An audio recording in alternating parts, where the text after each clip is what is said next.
Good morning, grade 4 and 5 at the United Friends School, and to your teacher, Mrs. Skinner. Hello, my name is Alistair Humphreys. I am calling you from England. I am the author of the book The Girl Who Rode the Ocean. So I write books and I go on adventures. I'm wearing lots of clothes at the moment because I write my books in this shed, and winter has arrived in England. So it's cold. I've turned up the heater, which is hot, but the room's still pretty chilly. So hopefully, in fact, let's start by taking my hat off. Gradually, I'll take off more and more clothes. Look at my, do I need a haircut or I need a style? I need someone to style my hair. What do you think? Yeah, maybe I need a haircut. Right, you have read my book. Thank you so much. And you've sent me some questions all the way from Quakertown in Pennsylvania. One thing I really love about having written this book and getting emails from schools is being able to look on Google Maps at all these different cool places in the world, which is pretty exciting. I actually grew up myself in a Quaker village in Yorkshire in England. So just about 200 metres from the house that I grew up in as a kid was a Quaker meeting house, and it's a nice, quiet, peaceful little place. So thank you for sending me your questions. I have not looked at them, so I will be getting them fresh. So here we go. Question 1.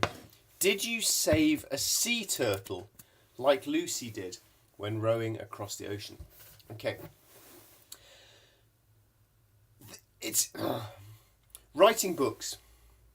So I write lots of books about adventures, and they vary. So some of the books I've written, say, adult books about cycling around the world, and everything you read in those is definitely true. It definitely happened because I'm writing non-fiction, not fiction. I can't just make stuff up in those books. Everything happened. Then I took that story and I wrote it into a book called The Boy Who Biked the World, which you read, about a young boy who goes around the world. And that's true because there's all the sort of same adventures that I had when I was going around the world, but it's kind of not true because I'm writing about a young boy, whereas I'm a grown-up. So that's sort of blurring the truth a little bit.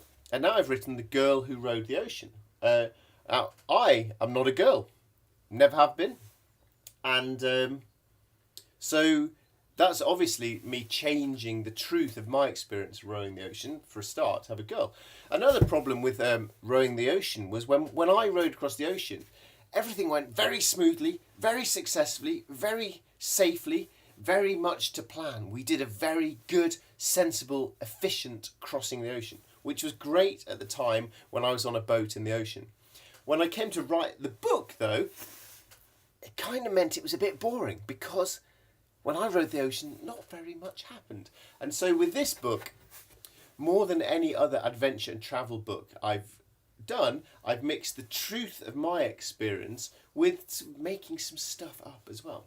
But with this one, I didn't just make stuff up altogether. There are no aliens, for example, in the book. But what I did do was borrow some other people's stories. So, for example, the story when Lucy's mum cuts off the corners of the food wrappers to save weight and then puts them onto the boat and they end up going across the Atlantic Ocean. I borrowed that story from a guy called Ben Fogle and James Cracknell. James Cracknell was an Olympic rower. Ben Fogle's an adventurer. He's like me but more famous. And they rode the Atlantic, and that story happened to them. And then finally, to actually answer your question about the sea turtle, hang on, I'm getting hot now. By the way, do you like this scarf? The correct answer is yes, because I knitted it myself. During COVID and boring lockdown, I learned to knit. So I knit this scarf, which I'm very proud of. Although it does, one end is really wide and the other end is quite narrow. So I don't know what I did wrong, but I'm still very proud of it. Now, would you like me to answer the very first question that you... Oh, it's definitely too hot. The question you asked me. Did I rescue a sea turtle? No, I did not. I borrowed that story though from Steve Backshall. If you don't know Steve Backshall, you should Google him. He does TV series called Deadly 60, and he does awesome TV programs and expeditions caring for and protecting the oceans. And I went to hear a talk of Steve's while I was writing The Girl Who Rode the Ocean, and he told the story about how he rescued the sea turtle, and I thought, that's a great story. I'm going to borrow it for my book. So thank you, Steve. Question 2. Do you have any pictures or sketches of where you or Lucy put everything on the boat? We're very curious about all the spaces and how she fit everything in. That's a really good question. And you know what? If you'd asked me that question before I printed the book, what I should have done, I should have had that in the book, shouldn't I? I should have had some pages showing where everything was. If you look on my Flickr, it's a photo website, on there I have albums from my adventures, and there's an album there of the pictures from when I rode across the Atlantic Ocean, and on that you'll be able to see photographs of the supplies with this big warehouse with bags and bags and bags and bags of daily rations that we had to put on the boats. You'll see some pictures on there, but to be honest, you'd be better off Googling, because I'm sure people have taken much better pictures than me of actually where stuff goes on the boat. Yeah, sorry, I haven't done that one very well.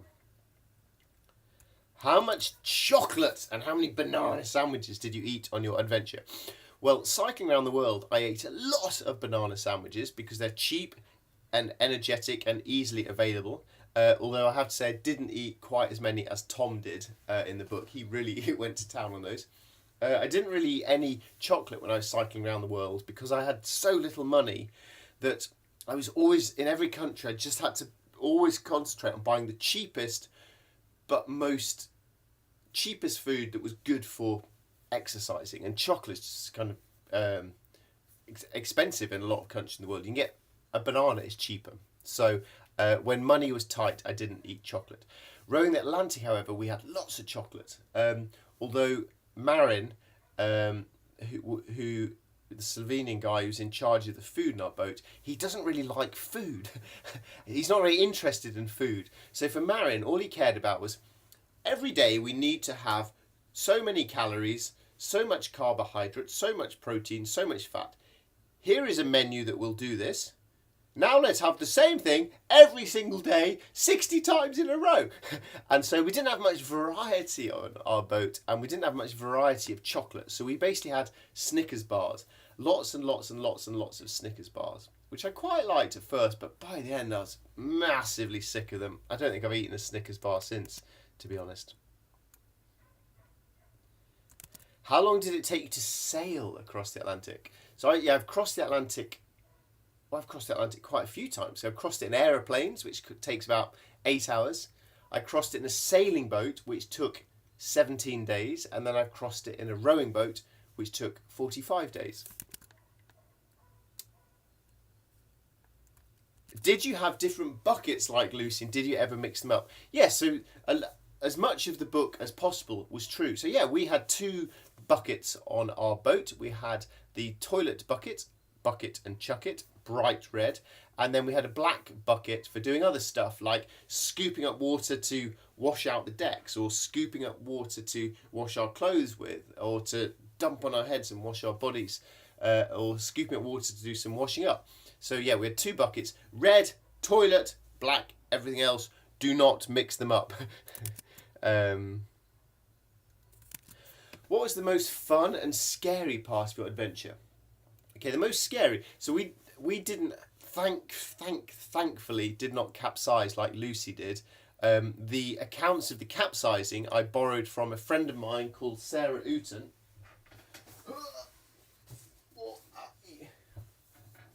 Here is Sarah Ooten. She is much cooler than me. She has cycled around the world and rowed across the Atlantic and rowed across the Pacific and rowed across the Indian Ocean.